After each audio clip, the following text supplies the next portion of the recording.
for inviting me here, Don. It's a pleasure to be here. My name is Gualberto Garcia Jones, and I'm the president of the Personhood Alliance. I'm also a licensed attorney. I'm here to discuss Senate Bill 240, which is titled the Reproductive Health Care Act. The title of this bill is highly misleading, as the bill has nothing to do with assisting in reproduction, and it will only harm the practice of legitimate health care. When one considers the actual effect of Senate Bill 240, it would be more accurate to call it the Back Alley Abortion Act.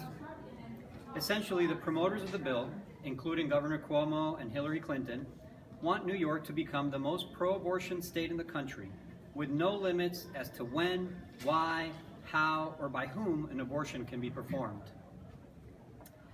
With approximately 120,000 surgical abortions per year, New York already has about twice the national average of abortion rate. If Senate Bill 240 is enacted into law, New York will become the Wild West of abortion.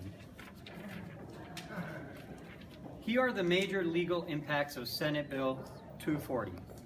First, currently, according to New York state law, the only limitation to abortion is a state law that prohibits abortion after the 24th week.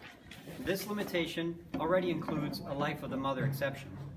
If Senate Bill 240 becomes law, there will be no criminal penalties whatsoever attached to abortion.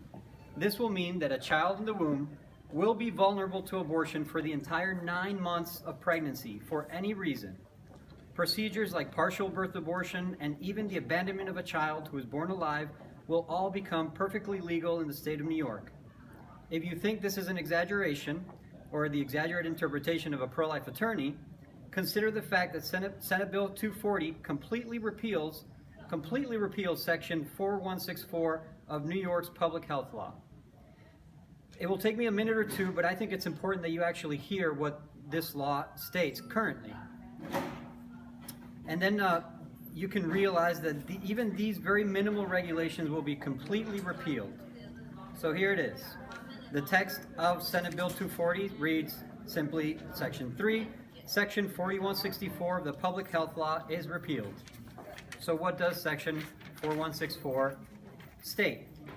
It says that when an abortion is to be performed after the 12th week of pregnancy, it shall be performed only in a hospital and only on an inpatient basis. When an abortion is to be performed after the 20th week of pregnancy, a physician other than the physician performing the abortion shall be in attendance to take control of and to provide immediate medical care for any live birth that is a result of the abortion. And so for some people this might be a sort of a confusing thing. How can a child survive an abortion? Well, it actually happens. It happens all the time, actually. An abortionist will botch an abortion, and it's post-viability, and the baby will be born alive. Under current law, under this 4164, there has to be a physician close by to provide minimal first aid to that child. The bill continues, the Commissioner of Health is authorized to promulgate rules and regulations to ensure the health and safety of the mother and the viable child in such instances. This will be repealed. So, no rules, no regulations against it. This is the Wild West. Section 2 of the Public Health Bill reads, such a child shall be accorded immediate legal protection under the laws of the state of New York, including but not limited to applicable provisions of the Social Services Law, Article 5 of the Civil Rights Law, and the Penal Law. So we're talking about a baby who has been born, who's breathing, who's crying. This is what they're going to repeal. They're going to repeal any type of protection, even for a born-alive baby. Section 3, the medical records of all life-sustaining efforts put forth for such a live birth, their failure or success shall be kept by an attending physician.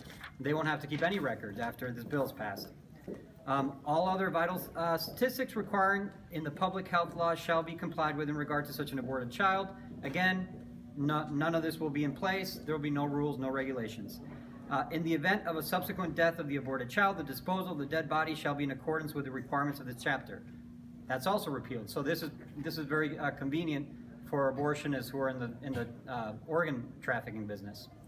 They don't have to provide any accountability. They don't have to dispose of the body. They can take all the organs, which sell for a lot of money, especially the eyes, the liver, the kidneys, brain, and they can then, put it up for sale to the highest bidder. These are human babies born alive.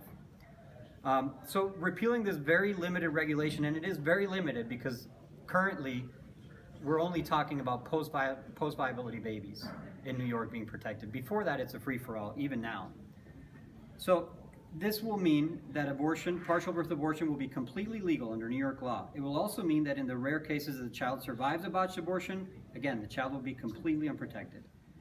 If you think this is an exaggeration, consider the case of the infamous Philadelphia abortionist Kermit Gosnell, who not only killed a mother during a botched abortion, but killed numerous healthy babies from healthy mothers who were born alive during the late-term abortions that he was performing.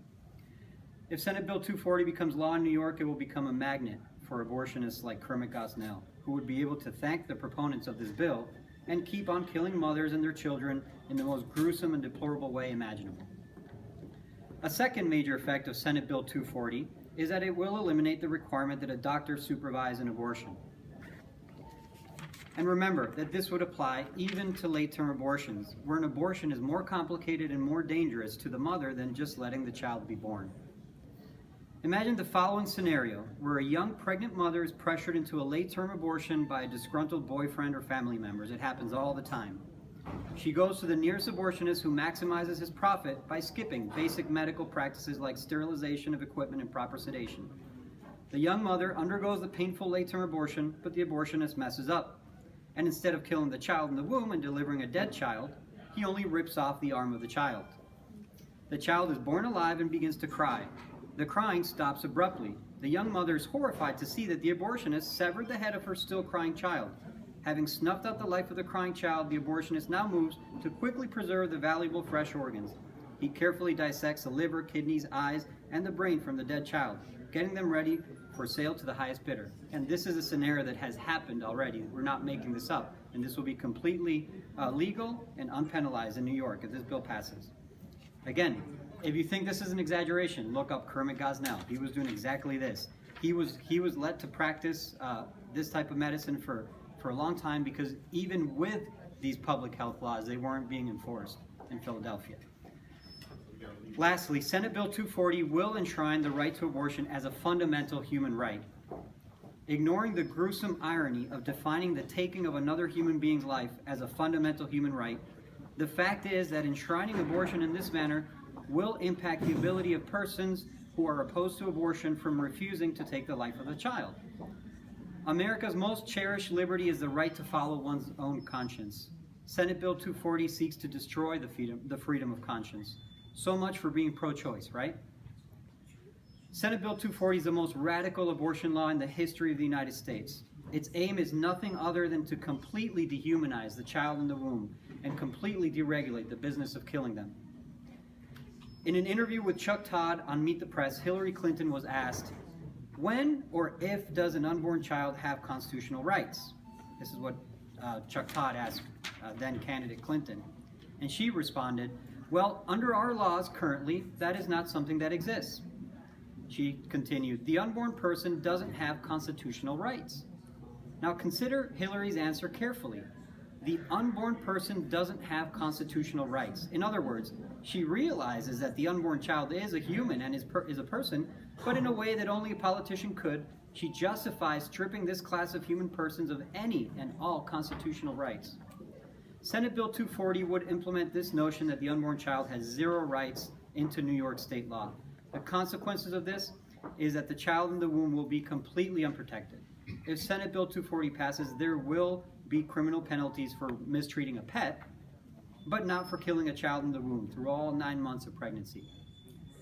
While abortions are always unsafe for the child who's being killed, Senate Bill 240 will also make abortions more dangerous to the mother. Mrs. Clinton's better half once stated, and I say that with irony, he once stated that he wanted to make abortions safe, legal, and rare. Now Hillary and Governor Cuomo apparently think that abortion should be completely unregulated, unsafe, and as frequent as possible.